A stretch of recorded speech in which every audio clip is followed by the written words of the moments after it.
Hello दोस्तों, नमस्कार। मैं अंकित शर्मा स्वागत करता हूं आपके अपने यूट्यूब चैनल अंकित एजुकेशन में। तो कैसे आप सब लोग? आशा करता हूं आप सब लोग अच्छे होंगे और सुरक्षित होंगे और अपनी पढ़ाई को अच्छे से कर रहे होंगे। देखिए, आज हमारी थर्ड क्लास है संविधान की। हमने जो बातें की हैं अभी तक, वो बातें की कि हमारा संविधान सभा कैसे गठित हुई, पहली बैठक में क्या हुआ, दूसरी बैठक में क्या हुआ और तीसरी बैठक में क्या हुआ। उसके बाद हमने देखा कि जो हमारी सबसे महत्वपूर्ण समिति बनी, प्रारूप समिति, जिसका एक अन्य नाम पांडुलेखन समिति था, उसके सदस्य कौन कौन थे, साथ में उसके अध्यक्ष के बारे में बात करी और कब गठित हुई ये हमने देखा। उसके बाद कुछ देखा कि जैसे कुछ इंपोर्टेंट फैक्ट होते हैं कि हमारे संविधान में कितनी महिलाएं थी, प्रथम बैठक में कितनी महिलाएं थी और एकमात्र महिला जो मुस्लिम लीग से थी, बेगम अय्याज रसूल, वो हमने देखा। उसके बाद कितने सदस्य 15 अगस्त को रहे कि जिस दिन हमारा देश आजाद हुआ उस दिन संविधान सभा में कितने सदस्य थे। तो इस तरह की हमने सारी बातें कर ली थी। अब कुछ बातें करेंगे, एक फैक्ट है यहाँ पे, मैं वो समझाऊंगा आपको। उसके बाद कुछ इंपोर्टेंट टॉपिक्स है, जैसे आपका राष्ट्रीय गीत हो गया, राष्ट्रगान हो गया, वो हम बाद में कवर करेंगे कि इनको कब अपनाया गया। ये एक मैं वीडियो में इनको पूरा बता दूंगा, ठीक है। तो आज चलते हैं। सबसे पहले देखिए, आपको पता होगा कि जो हमारा संविधान बनने के बाद लागू हो गया 26 जनवरी 1950 को, लेकिन उसके बाद जो हमारा पहला संविधान संशोधन हुआ वो 1951 में हुआ, प्रथम संविधान संशोधन। अभी थोड़ा सा समझेंगे यहाँ पे। प्रथम संविधान संशोधन 1951 में हुआ। इतनी सी बात क्लियर है। लेकिन जो हमारी संसद की पहली बैठक है वो कब हुई थी? 13 मई 1952 को पहली बैठक।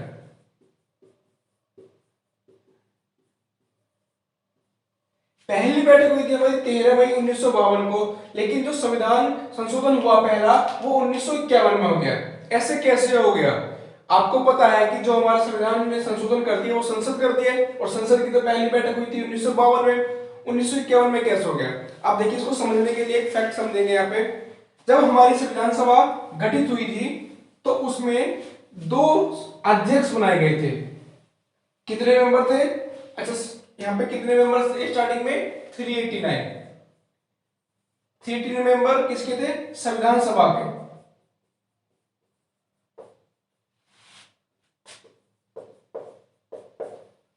अब देखिए, यह संविधान सभा 2 काम करती थी। पहला काम था इसका संविधान का निर्माण करना, संविधान का निर्माण करना। और दूसरा काम क्या था? दूसरा काम यह था कि संसद के रूप में भी काम करेगी। तो दूसरा काम क्या था? संसद के रूप में काम करना, संसद के रूप में कार्य करना, ठीक है। अब इनके जब ये 2 काम करती थी तो इनके अध्यक्ष भी 2 होंगे, ठीक है। तो जो संविधान सभा का जो एक पार्ट था जो निर्माण कर रही थी हमारे संविधान का, उसका अध्यक्ष इसको बनाया गया डॉक्टर राजेंद्र प्रसाद।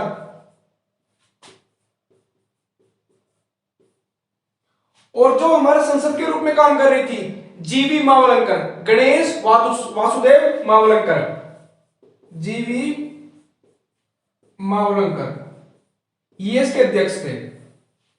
तो आपसे पूछे कि जो हमारा संविधान संशोधन 1951 में हुआ था, इसका क्या कारण था और किसने किया था? तो संसद के रूप में काम कर रही थी जिसके अध्यक्ष कौन थे? जीवी मावलंकर, उनकी अध्यक्षता में यह संशोधन हुआ, ठीक है। तो एक बात, ये इंपॉर्टेंट फैक्ट था, आपको समझ में आ गया होगा। अच्छा, अब बात करते हैं कि हमारा जो संविधान वो लागू हुआ था कब? 26 जनवरी 1950 को। और देश कब आजाद हुआ था? 1947 में। सभी को पता है। अब लेकिन पॉइंट क्या है यहां पे? देखिए, 15 अगस्त 1947 क्या हुआ? देश आजाद हुआ। 26 जनवरी 1950, इन दोनों के बीच में 26 जनवरी तक हमारे देश की शासन व्यवस्था कैसे चलाई गई, क्योंकि संविधान तो हमारा बाद में लागू हुआ, देश तो पहले ही आजाद हो चुका था, संविधान बाद में लागू हुआ। तो आपसे पूछ सकता है कि हमारे संविधान लागू होने तक शासन व्यवस्था कैसे चलाई गई थी। तो एक अधिनियम आया गया था जिसका अधिकतर रूल्स जो हमारे संविधान में उससे लिए गए हैं। कौन सा अधिनियम? 1935 का अधिनियम। ठीक है, 1935 का अधिनियम जो आया था हमारा, उससे हमारा देश का शासन व्यवस्था चलाई गई। एक 1947 में भी आया था, इससे भी, इन दोनों से मिलकर हमारे देश की शासन व्यवस्था चलाई गई। कब तक? जब तक हमारा संविधान लागू नहीं हुआ था। जब ये लागू हो गया 26 जनवरी 1950 को, जब लागू हो गया हमारा संविधान, उसके बाद इनका क्या अस्तित्व रहा? इनको खत्म कर दिया गया। आर्टिकल 395, अनुच्छेद 395 के द्वारा अधिनियम 1935 और अधिनियम 1947 को निरस्त कर दिया गया, मतलब समाप्त कर दिया गया।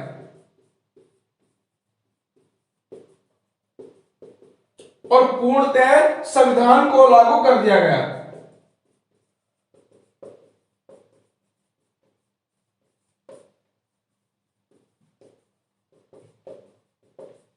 ठीक है, अब कुछ इंपोर्टेंट पॉइंट है, मैं आपको बोलूंगा, वो आप लिख लेना है। ये सब हो गया। चलिए,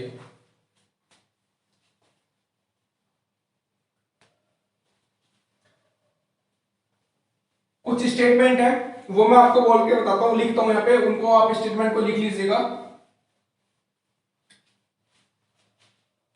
एक जाति की संज्ञा किसने दी?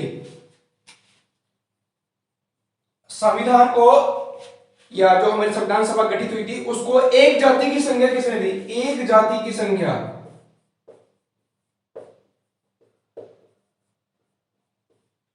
तो चर्चिल ने दी।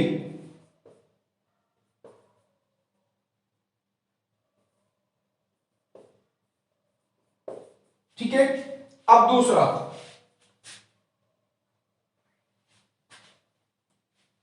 संविधान सभा को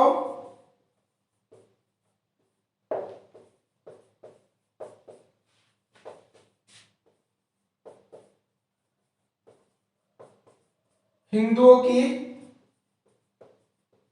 संस्था किसने कहा?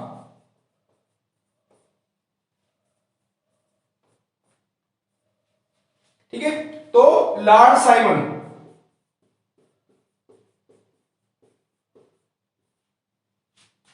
ओके, ये कुछ इंपोर्टेंट स्टेटमेंट है जो हमारे संविधान सभा से रिलेटेड है। ये आपको क्या याद होनी चाहिए, क्वेश्चन डायरेक्ट बन सकता है कि यह उक्ति किसके द्वारा की गई, यह कथन किसके द्वारा कहा गया?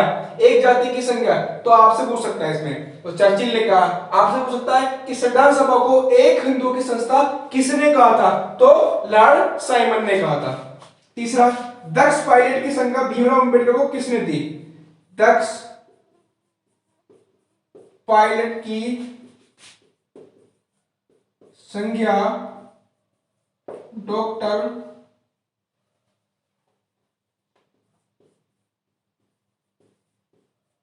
भीमराव अंबेडकर को किसने दी? तो डॉक्टर राजेंद्र प्रसाद।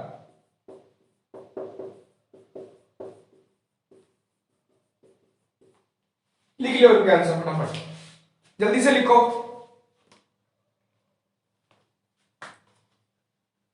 चलिए ऊपर से मैं मिटा लेता हूं। केवी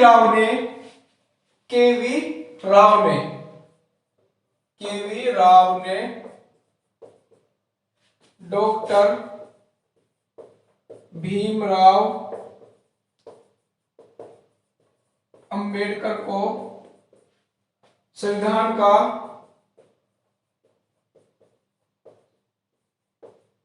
जनक व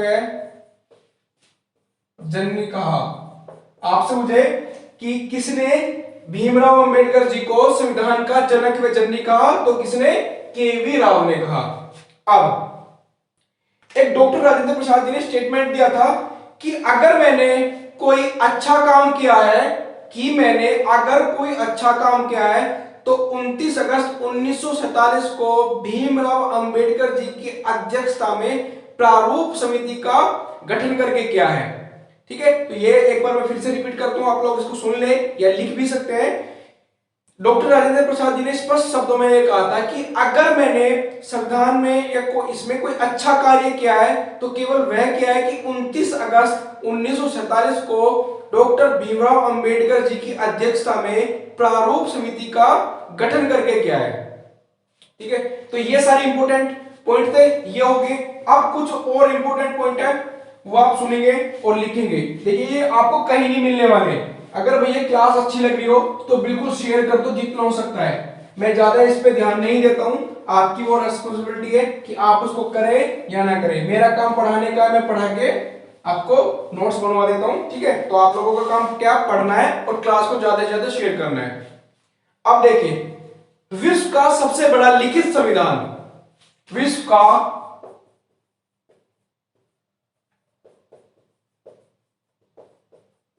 सबसे बड़ा लिखित संविधान भारत का। ठीक है, भारत का संविधान है। 2 वर्ष 11 माह 18 दिन इसको बनाने में लगे थे। 2 वर्ष 11 माह 18 दिन इसको बनाने में लगे थे। साथ में इसके लगभग 64 लाख रुपए का खर्चा आया था। लो भैया, चाय पानी नमकीन बिस्कुट में नहीं है, इसको बनाने के लिए 64 लाख रुपए का खर्चा आया था। आज से 70 साल पहले की बात है। 70-72 साल पहले 64 लाख रुपए की कीमत देखिए कितनी होती थी। जब हमारा संविधान बना था तो 64 लाख रुपए का उसमें खर्चा आया था। और क्या है इसमें इंपोर्टेंट, हमारा जो संविधान है,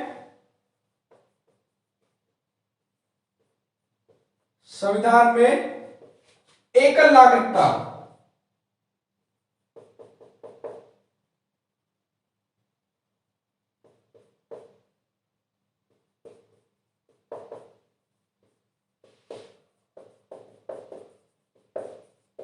उल्लेख, संविधान में एकल नागरिकता का उल्लेख है।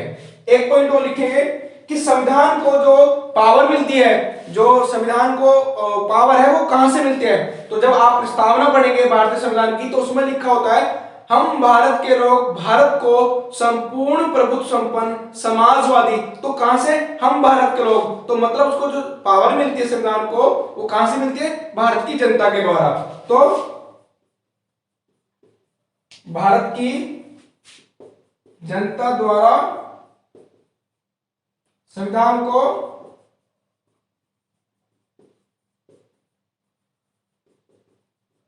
शक्ति मिलती है। अच्छा, आपसे पूछ ले कि हमारे संविधान का रखरखाव कौन करता है, मतलब उसकी देखरेख इस तरह से नहीं है कि मतलब वो ठीक है नहीं ठीक है, मतलब उसमें कोई कानून ठीक है नहीं ठीक है उसमें चेंज करना, तो ये सब कौन देखता है, सर्वोच्च न्यायालय। सर्वोच्च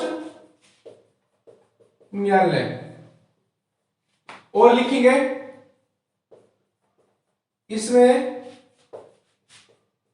नीति निर्देशक तत्वों का उल्लेख है। इसमें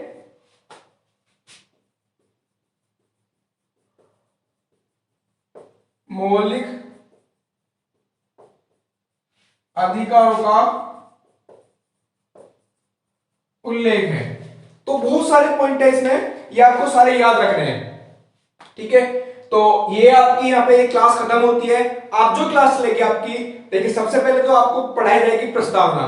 साथ में मैंने क्या किया है कि कुछ इंपोर्टेंट आर्टिकल, जैसे कि आर्टिकल फर्स्ट हो गया, सेकंड हो गया, थर्ड हो गया, फिफ्थ हो गया, 11th हो गया, 16, 14, 13, 17, 19, 21, 22, 25, 32, 48, तो इस तरह के जितने भी आर्टिकल है तो वो सारे मैं एक तरफा उनको लेके चल रहा हूँ साथ में। जैसे ये चल रहा है तो वो भी मैं लेके चल रहा हूँ, क्योंकि ऐसा होगा ना जैसे हम पढ़ेंगे प्रस्तावना पढ़ेंगे, प्रस्तावना के बाद हम भाग 1 भाग 2 को पढ़ते चले जाएंगे तो उसमें कुछ आर्टिकल्स याद करने होंगे, तो साथ में वो पहली ही आपको आर्टिकल्स याद हो जाएंगे तो ज्यादा कठिनाई आपको नहीं होने वाली है। हम बिल्कुल डिटेल में बातें करेंगे, बिल्कुल डिटेल, एक भी पॉइंट छूटने वाला नहीं है, कोई भी क्वेश्चन नहीं छूटेगा आपका। बस आपको क्या करना है, अच्छे से पढ़ना है और क्लास को जितना हो सकता है उतना शेयर करो, और वीडियो अच्छी लगे तो लाइक करके जरूर जाना भैया उसको। कोई डाउट हो, कोई क्वेरीज हो या कोई सजेशन हो आपका या कोई क्वेश्चन हो, उसको कमेंट बॉक्स में जरूर लिखना। साथ में आप इसको फेसबुक पेज पे भी, जहां से नोट्स जो है आपके, जैसे कोई आर्टिकल्स के नोट्स है मैं बनाता हूं जैसे आपके लिए, और या कोई क्वेश्चंस है, क्वेश्चन शीट है, वो आपको मैं टेलीग्राम पे भी पोस्ट करता हूं और फेसबुक पेज पे भी पोस्ट करता हूं, तो आप उसको ज्वाइन कर लें प्लीज, और वहां पे उसको डाउनलोड भी कर सकते हैं। ठीक है, तो अच्छे से पढ़िए, घर पे रहिए, सुरक्षित रहिए, और कोई डाउट या कोई क्वेरीज आता है तो बिल्कुल आप किसी भी टाइम कभी भी उसको सेंड कर सकते हैं, बशर्ते आप उसको पढ़ें, एक बार खुद से करके देखें। ठीक है, तो ये नोट कर लेना सभी को, और आराम से कोई भी डाउट हो या कोई भी क्या, एक बार फिर उसको जरूर भेजना। ठीक है, बाय बाय, टेक केयर, जय हिंद, जय भारत।